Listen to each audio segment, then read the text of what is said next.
Satoru Gojo, the strongest sorcerer of the modern era, the man who made infinity look easy. But here's the uncomfortable truth that shakes the foundation of Jujutsu Kaisen. Gojo's reign at the top was never absolute, and when we look beyond the hype, beyond the fan worship, we find something terrifying.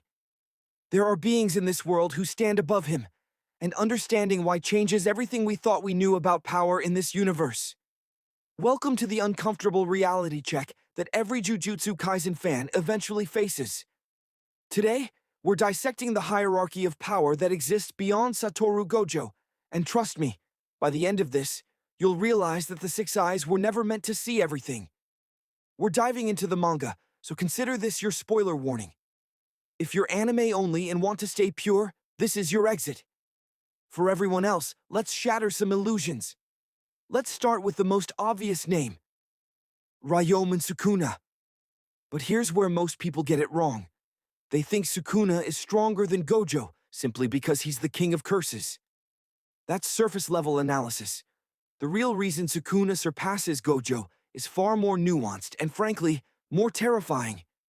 Sukuna at full power, with all 20 fingers, isn't just physically stronger. He represents a fundamental counter to everything Gojo is. Gojo's strength comes from his mastery of Limitless and the Six Eyes, techniques so refined that he's essentially untouchable. But Sukuna's power is rooted in something more primal, more ancient. His cursed technique arsenal is vast and adaptive. We've seen him use cleave and dismantle, but that's just scratching the surface. Sukuna's true strength lies in his understanding of Jujutsu at its most fundamental level. He doesn't just use cursed energy, he manipulates the very concept of cutting and separation on a level that bypasses conventional defenses. During their battle in Shinjuku, we witnessed something crucial. Sukuna adapted. He learned. He found the seams in Gojo's infinity, not through brute force, but through Mahoraga's adaptation combined with his own genius. The Ten Shadows technique gave him the key, but Sukuna was always smart enough to use it. That's the difference. Gojo perfected his technique and stopped evolving. Sukuna has been evolving for 1,000 years, but here's where it gets even more interesting. Sukuna in Megumi's body managed to kill Gojo. Let that sink in. Not Sukuna at full power in his original form, but Sukuna working with limitations still found a way to cut through infinity itself. The world-cutting slash that ended Gojo wasn't just a technique. It was proof that absolute defense means nothing against someone who can rewrite the rules of engagement. Now let's talk about someone who often gets overlooked in these discussions. Kenjaku. Most fans don't put Kenjaku above Gojo in terms of raw power, and they're right not to. But strength isn't just about who wins in a head-to-head fight. Kenjaku's danger comes from his intelligence, his planning, and his absurd versatility. This is a sorcerer who has lived for over 1,000 years, body-hopping through history, collecting techniques like trading cards. Kenjaku orchestrated the entire Shibuya incident. He sealed Gojo, not by overpowering him, but by outthinking him. The prison realm didn't work because Kenjaku was stronger. It worked because Kenjaku understood human psychology, understood Gojo's weaknesses, and exploited them perfectly.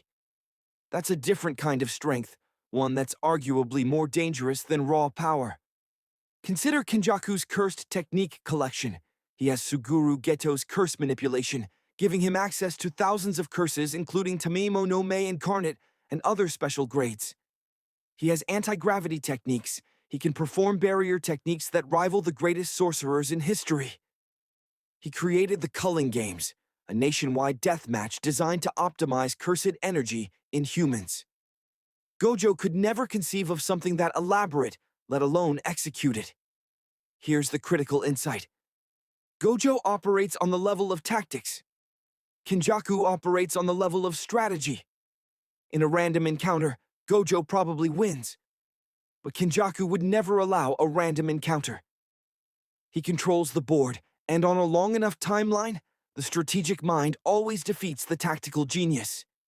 Then we have Hajime Kashimo in his mythical beast Amber form. This is controversial, but hear me out.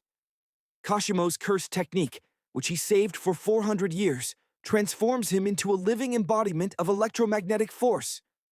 We're talking about someone who can output charges that reach the conceptual level, someone who fought Sukuna and actually impressed him. Now, did Kashimo defeat Sukuna? No. But the fact that Sukuna acknowledged him speaks volumes. Kashimo's technique operates on principles that Gojo's infinity might not automatically account for. Electromagnetic phenomena at the level Kashimo produces could potentially interact with space itself in ways that bypass conventional physical laws. It's speculative, but the possibility exists.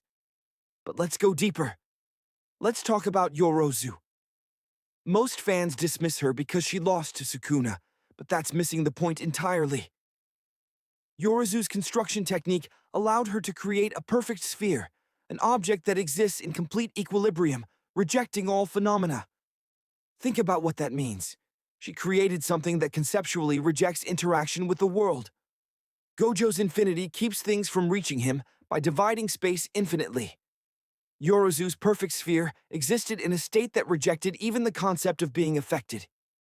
These are different approaches to invulnerability, but Yorozu's is arguably more absolute. The only reason Sukuna defeated her is because his world-cutting slash operates on a level that cuts through concepts themselves, through space, through the world. And this brings us to the most important character in this discussion. Megumi Fushiguro's potential, specifically the full realization of the Ten Shadows technique.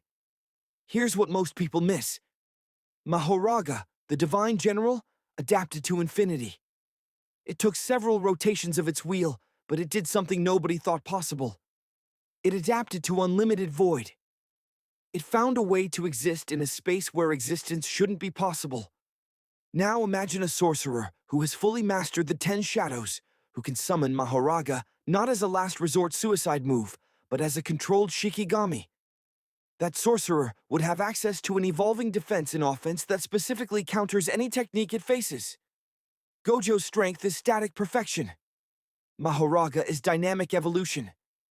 Evolution always wins, given enough time. Sukuna understood this, which is why he chose Megumi's body. The Ten Shadows wasn't just a tool to defeat Gojo. It was an acknowledgement that the technique itself, at full potential, represents a fundamental threat to any sorcerer, including Gojo. Let's also consider Yuki Tsukumo at her absolute peak. We saw her fight Kenjaku, and we saw her lose, but we also saw what she was capable of. Her cursed technique allows her to add virtual mass to herself and her Shikigami. At maximum output, she can create a black hole. Let me repeat that. A black hole. An actual space-time singularity. Gojo's infinity manipulates space to create distance. A black hole warps space-time so severely that distance becomes meaningless. Infinity can't protect you from something that eliminates the very concept of space between 2 points. Yuki's technique at maximum represents a hard counter to Gojo's defense, the same way Sukuna's world slash does.